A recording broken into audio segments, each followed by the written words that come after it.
بسم اللہ الرحمن الرحیم۔ میں رنیسا اور مومو قسط نمبر 3 کے ساتھ آپ کی خدمت میں حاضر ہیں۔ مومو 8 برس کی ہوئی تو میں نے اسے رنگین صفحوں والی غالباً سنڈریلا کی سٹوری بک لا کر دی۔ اگلی شام جب میں حسب معمول اسے پڑھانے آیا تو اس نے مجھے میتھس کے ٹیبل سنانے کے بجائے سنڈریلا کے متعلق سوالات کرنے شروع کر دیے۔ سر، سنڈریلا کے باپ نے دوسری شادی کیوں کر لی تھی؟ اس کا معصوم ذہن جو سوالات بنتا تھا اس کے جوابات مجھ سے پوچھ رہی تھی۔ اس روز اس نے بالوں کی فرینچ بریڈ بنا رکھی تھی جبکہ اسکرٹ اور بلاؤز میں ملبوس تھی۔ رنگ تو مجھے یاد نہیں، اب اس بڑھاپے میں جب میں 70 کی دہائی میں ہوں باتیں باریکیوں کے ساتھ تو یاد نہیں رکھ سکتا نا۔ بہرحال وہ بچپن میں عموماً اسکرٹس پہنا کرتی تھی جو اس پر بےحد اچھی لگتی تھی۔ سر، مجھے اور بھی بکس لا دیں، اس نے فرمائش کی۔ میں نے دھیمی مسکراہٹ کے ساتھ سر ہلا دیا۔ پھر آہستہ آہستہ میں مومو کے لیے چھوٹے چھوٹے تحائف لانے لگا۔ میرے گفٹس ہمیشہ کوئی سٹوری بک یا کلرنگ بک ہوتے تھے۔ پھر ایک دن آنٹی نے مجھے ٹوک دیا، حسان، وہ اتنی سی ہے، اس کو اتنی کتابیں مت پڑھاؤ۔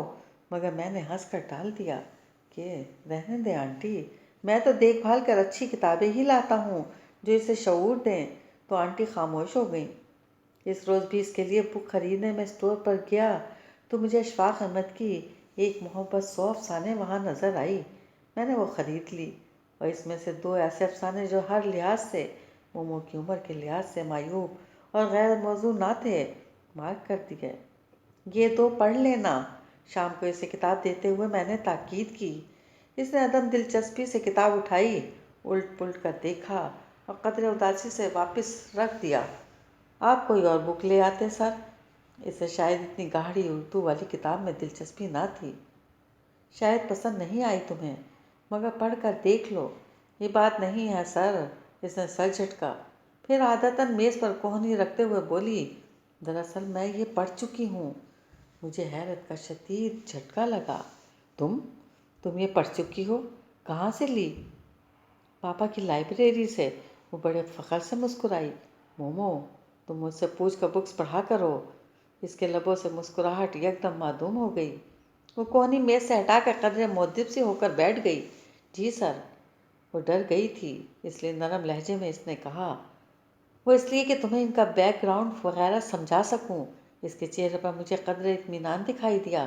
میرا خیال تھا اب وہ مجھ پر اعتبار کرنا سیکھ گئی تھی، مگر یہ میری بھول تھی۔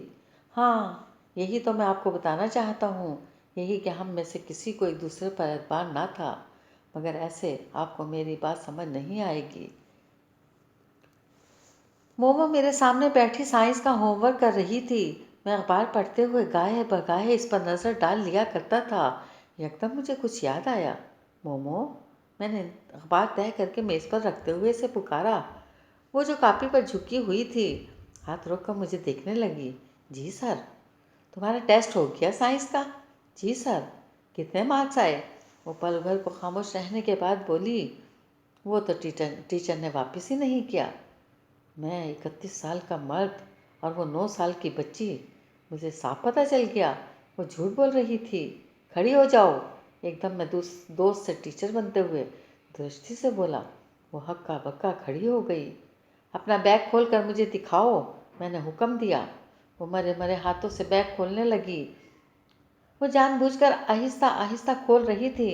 میں نے بیگ اس سے لے کر کھول دیا۔ سامنے سائنس کا ٹیسٹ پڑا تھا۔ میں نے ایک کاٹ دار نگاہ اس پر ڈال کر ٹیسٹ اٹھایا، پھر نمبر پڑھ کر ٹیسٹ اس کے سامنے پھینکا۔ یہ اس میں 10 میں سے 4 نمبر پڑھ کر مجھے بتاؤ کہ تم نے نیوٹریشن والا سوال کیوں نہیں یاد کیا تھا، اور مجھے یہ بھی بتاؤ کہ تم نے ٹیسٹ چھپایا کیوں۔ اس کی غلطی کر کے چھپا دینے کی عادت مجھے خوب تاؤ دلا رہی تھی۔ اس نے سر جھکا دیا۔ میں ڈرامہ دیکھنے لگی تھی اور چھپایا اس لیے کہ آپ ڈانٹتے۔ میں نے تمہیں 1000 دفعہ سمجھایا ہے کہ غلطی کر کے اس پر پردے مت ڈالا کرو، مگر تم ہو کہ۔ میں غصے میں اٹھا اور میز سے چابی اٹھائی اور تیز تیز قدموں سے باہر نکل گیا۔ مجھے مومو پر شدید غصہ تھا۔ اگلے 2 دن میں اسے پڑھانے نہیں گیا۔